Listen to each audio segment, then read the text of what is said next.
Friend, good morning. How are you children. बच्चों, हम chapter 5 जीवन एक झरना जो कविता है वो पढ़ेंगे। आपको पता है आपके शेड्यूल के अकॉर्डिंग चैप्टर 1, चैप्टर 5, चैप्टर 9, 13, 17, 18 और 20 चैप्टर आ रहे हैं। तो आपने कल कविता पढ़ी थी जीवन एक झरना। इसके पहले हमने चैप्टर 1 करा था। अब आपके ये जो चैप्टर कर रहे हैं, अगर आपने इनमें से वर्क नहीं कर रखा है, किसी के चैप्टर नहीं हो रहे हैं, इनकम्प्लीट है, तो अभी भी आप इसको दौरान में अपने सारे क्वेश्चन आंसर रिपीट हो रहे हैं तो कर सकते हैं, बुक भी फिल कर सकते हैं और आपका वापस से दौरान भी हो जाएगा। तो इसके लिए आप चैप्टर 5 के शब्दार्थ समझेंगे। तीर, तीर यानी होता है किनारा। तीर यानी क्या होता है? किनारा।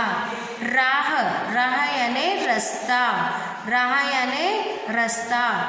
गति, गति यानी चाल। गति यानी चाल। यौवन, यौवन यानी जवानी। यौवन यानी जवानी। तीर का क्या होगा? किनारा, राह का रास्ता, गति का चाल, यौवन का जवानी। अब है आगत शब्द। आगत शब्द आप जानते हैं बच्चों, जो इस कविता में कुछ ऐसे शब्द आए जो तो उर्दू है और कुछ अंग्रेजी शब्द होते हैं। तो जो उर्दू शब्द आए हैं उन्हें हम आगत शब्द बोलेंगे। जैसे कि राह, राह यानी क्या होता है? रास्ता होता है। पर राह शब्द किसका है? उर्दू फारसी का है। तो राह का होगा उर्दू फारसी में आगत शब्द। सिर्फ, सिर्फ शब्द भी है हमारा उर्दू फारसी का। कौन सा है ये? उर्दू फारसी का। अब आप पढ़ेंगे अभ्यास कार्य में इसके क्वेश्चन आंसर। तो मैं बोल रही हूँ आपको क्वेश्चन और आंसर भी बोलूँगी। अगर आपके नहीं हो रहे तो आप अभी रफ नोटबुक में लिख सकते हैं, उसके बाद आप इन्हें कर सकते हैं। और अगर ऐसा भी होगा तो मैं इनकी आंसर शीट आपको व्हाट्सएप पे सेंड कर दूँगी। अब आप देखिए इसकी क्वेश्चन आंसर। जीवन की तुलना किससे की गई है? जीवन की तुलना किससे की गई है और क्यों? जीवन की तुलना झरने से की गई है। क्यों की गई है? क्योंकि झरना भी क्या है? एक जीवन के समान बहता रहता है, चलता रहता है, निरंतर चलता रहता है। इसमें सुख और दुख के दो किनारे होते हैं। इसी तरीके से जीवन की तुलना झरने से की गई है। जीवन के झरने में कौन सा पानी है?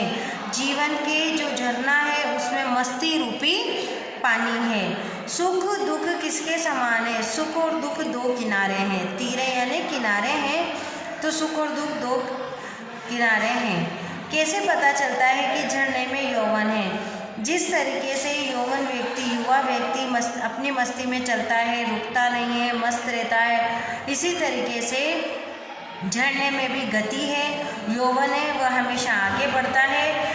सिर्फ उसको आगे बढ़ने की धुन रहती है और वो अपनी मस्ती में गाता हुआ चलता है। झरना हमसे क्या कहता है? झरना हमसे कहता है कि आगे बढ़े चलो, पीछे मत मुड़ के देखो। और यौवन भी यही कहता है कि आगे बढ़ते चलो और ये मत सोचो कि आगे चलकर क्या होगा। रुक जाना किसके समान है? रुक जाना एक मृत्यु के समान है। रुक जाना यानी मर जाना। रुक जाना एक मृत्यु के समान है। अब आप देखिए, काव्यांश पढ़कर पूछे गए प्रश्नों के उत्तर लिखिए। झरने में गति है, यौवन है, वह आगे बढ़ता जाता है। धुन एक सिर्फ है चलने की, अपनी मस्ती में गाता है। अब आपके इससे रिलेटेड क्वेश्चन आंसर आएंगे। क्या है? झरने में क्या है? आप देखो झरने में क्या लिखा है यहाँ? झरने में गति है, तो इसको अंडरलाइन करेंगे और इसका आंसर लिखेंगे। झरने में गति है। झरना कहाँ जाता है? झरना कहाँ जाता है? झरना कहाँ जाता है? वह आगे बढ़ता जाता है। झरने में क्या धुन है? सिर्फ आगे चलने की उसमें धुन है। झरना किससे गाता है? वह अपनी मस्ती में गाता है। तो बच्चों, जो ये कविता के अंदर से कुछ लाइनें दी गई है, इनको बोलते हैं हम काव्यांश। और अगर आपका चैप्टर रहता है, चैप्टर में से कुछ लाइनें दी होती है तो उसको बोलते हैं हम गद्यांश। अब इसके आगे की एक्सरसाइज देखेंगे आप।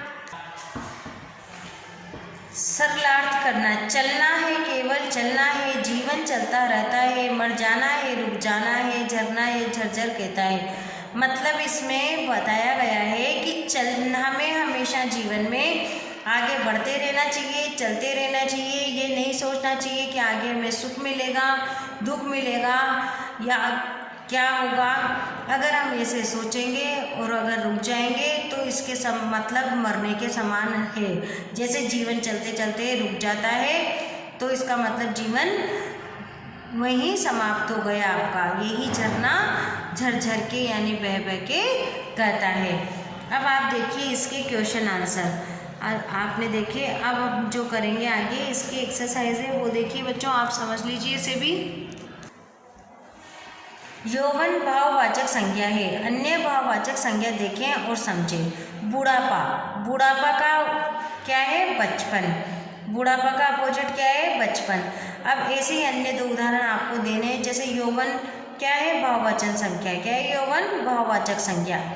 तुक मिलाते हुए शब्द लिखना है आपको। रहता, जैसे इसके यहाँ लिख रखा है कहता, तो ये ता और ता मिलता हुआ है। रहता, कहता। आगे जागे, मस्ती, हस्ती, चलना, करना, तीर, पीर, खीर। इस तरीके से आपको यहाँ पर शब्द लिखने हैं। अब है वाक्य बनाओ। वाक्य बनाओ क्या है बच्चों? वाक्य में है जैसे गति। अब इस गति से लेके आप कोई भी अपना एक वाक्य बना सकते हैं कि वह बहुत तेज गति से गाड़ी चलाता है। राम बहुत तेज गति से गाड़ी चलाता है। मस्ती में झरना बहता है। झरने का पानी मीठा होता है। या झरने की तुलना जीवन से की गई है। हमेशा हमें चलना चाहिए, पीछे मुड़कर नहीं रुकना चाहिए। इस तरीके से आप गति, मस्ती, झरना, चलना, ये वाक्य आप बना सकते हैं। तो बच्चों ये हो गए आपके चैप्टर जो 5 था उसके जीवन एक झरना के सारे एक्सरसाइज हो गई। आपने क्वेश्चन आंसर देखे और अब आप ये जो दौरान में आपको करवा रहे हैं वो 50% कोर्स के अकॉर्डिंग ही करवा रहे हैं, तो आप इन्हें करेंगे। Thank you.